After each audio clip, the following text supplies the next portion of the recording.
Hi everybody, my name is Kyle Chong. I'm a second year PhD student in the Curriculum, Instruction, and Teacher Education program at Michigan State University. The title of my talk today is The Asian American Panethnic Community and Our Place in the San Francisco Secondary Social Studies Curriculum. I'm doing a study of 5 Asian American identifying secondary social studies teachers in the San Francisco Unified School District. San Francisco Unified is, again, the public school district in San Francisco, California. And one of the things I really wanted to think about in this study was about the curricular erasure of Asian Americans and the Asian American panethnic community in the secondary social studies curriculum. I think about it for a lot of reasons because as someone who identifies as Taiwanese American growing up in San Francisco, moving to the Midwest was a big culture shock for me because not only did it become real to me that the American teaching force didn't look like me. Asian American teachers represent about 2% of the American teaching force. We also don't see our community represented in the secondary social studies curriculum. Beyond a few passing mentions of the Chinese Exclusion Act, Japanese internment, and the Korean War. And I think that for these diaspora communities, from not just from East Asia, but from South and Southeast Asia, being lumped into a single pan-ethnic identity and community can be erasing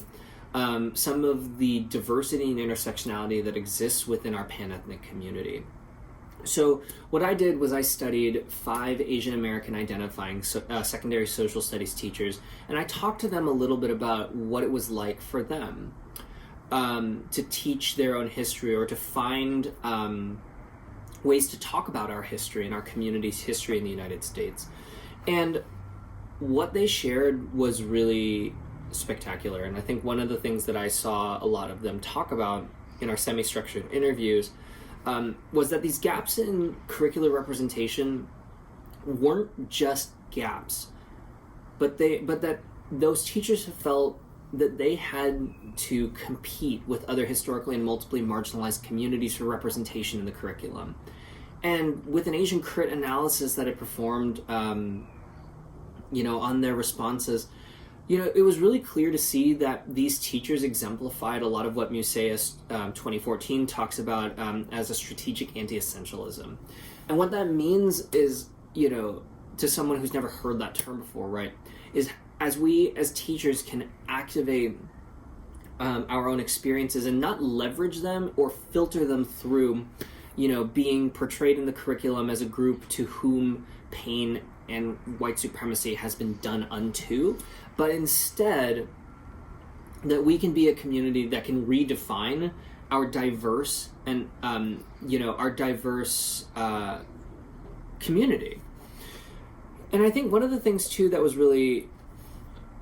intriguing, right, like just as someone who is simultaneously a social studies educator and a curriculum theorist, is that it became apparent to me throughout this study that not only was there a significant amount of disdain, I would call it, between these Asian American identifying teachers and the curriculum they were given to teach, especially when the curriculum developed at the local level for the San Francisco Unified School District was so much about portraying San Francisco in a positive light, when San Francisco itself had been the site of massive ghettoization at the early outset of the 20th century, and also just thinking about how the teachers didn't always feel that they could bring in their critical perspectives, but they did bring in, some really valuable lessons for the students. And so a couple things that I wanted to share with you in my time today was just a moment that one of the teachers in the study talked about how his students his Asian American students didn't always feel like they were people of color. And that struck me because as one of the few, as Milner calls it, urban intensive districts in the United States, or that is predominantly Asian American, to think that when the students themselves did not perceive themselves as a minoritized community, or a minority because they had the demographic majority, that suggested to me that there was something really unique about this urban intensive district. Another teacher who participated in this study really centered this idea that, when those students leave San Francisco and go on to university in other parts of the country, or graduate studies in other parts of the country like I did, they suddenly feel that culture shock of being minoritized in a really visceral way, because this bubble of safety that has been created for our Asian American students in San Francisco suddenly disappears when they leave the Bay Area. And then beyond that, what impacts does this Asian American majority have on standing in solidarity with our other historically and multiply marginalized communities in the United States, specifically the Black students and Latinx and Filipinx students in the San Francisco Unified, for many of whom, especially our Filipino and Filipina classmates, right, that they've not been considered part of this Asian American panethnic community. And so I wanted to look into kind of what supports existed and how those teachers navigated those intersectional relationships and inter-community relationships. But the broader takeaway for me, too, was a very theoretical one, and one that probably, has a lot to say about kind of what it means to be a teacher of color in an urban intensive district, which is that when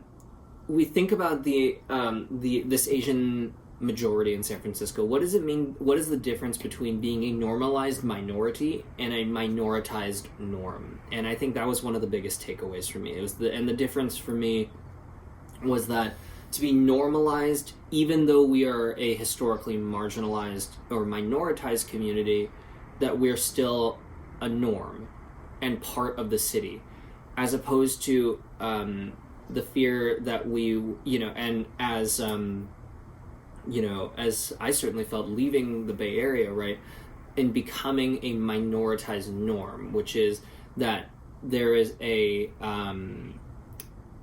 of normalcy in minoritizing certain groups. And I think that tension is really persistent in the curriculum. And then also, too, this idea that became really apparent to me that these teachers did not trust the textbook or the curriculum they were given to teach to accurately portray their experience as Asian American panethnic identifying teachers in the San Francisco Unified School District, right? And so it seemed to me that there was this mutual distrust between the curriculum workers and the teachers, the distrust of the curriculum workers coming from the fact that the textbook and the curriculum they were given is largely, reinforcing and reproducing these white Eurocentric middle-class norms, and then also the mistrust of teachers to accurately portray the information in the curriculum given the limited instructional time, right? And so, to me, the sense of of cultivating kind of mutual curricular respect really comes from this notion that teachers need to know more about the community, right? More about the communities they're teaching, right? We know this. This is something that Jeff Duncan Andrade in his 2007 study, right, in his archetypical paradigm of urban teachers, articulates. But also that this idea that this is just a fundamental question of how we can continue to advocate for greater representation of the Asian American panethnic community in our secondary social studies curriculum research and teacher education. The implications, too, of this study especially is in a moment such as the one we're currently living in, the COVID-19 pandemic, where anti-Asian racism and xenophobia, in addition to our renewed attention on seeking racial justice and the Black Lives Matter movement of this summer and ongoing, is that we need to stand in solidarity with the other work that's being done for greater curricular representation for historically and multiply marginalized communities of color. But we also need to, understand too the diversity that exists within our own communities as well. And where that diversity starts is understanding, especially in a district that is so predominantly Asian American, like San Francisco, we see, how the greater Chinese American community, the Japanese American community, Korean American community, Southeast Asian community, and the South Asian community really can come together to both nuance and add greater substance to the curricular representation of Asian American folks in the secondary social studies curriculum. Lastly, I just wanted to also tell you a little bit about why I did this project. My aunt, her name is Elizabeth Hall, Principal Elizabeth Hall from Spring Valley Elementary School in the San Francisco Unified School District. When she passed away in 2003, I remember hearing her eulogy, and one of the things that the pastor said when at her funeral was what I decided to make the epigraph of this paper. The Reverend said, quote, "Those early anti-Chinese sentiments would raise eyebrows today for a younger, less weary generation. Perhaps it was this innate understanding of our place which forged such strong community bonds within Chinatown where everyone knew everyone else." And when we go into a curriculum, into our, public schools in San Francisco, you might look like the majority of people in your class, but not be able to see yourself in the curriculum you're being taught. And I hope, thinking about my Aunt Liz, who was the first Asian American principal in the San Francisco Unified School District, thinking about her, how she would have felt to see the representation of our community and the struggles and challenges and barriers that we've overcome, what she would think of that. Because I think moving forward, seeking greater curricular representation for this panethnic community really begins with considering who and whose Asian America we're teaching in this curriculum, and what it means to add more voices to that conversation. So thank you so much for tuning in to this presentation. And I look forward to seeing you on December 1st virtually at our CUFA 2020 National Conference. Thank you.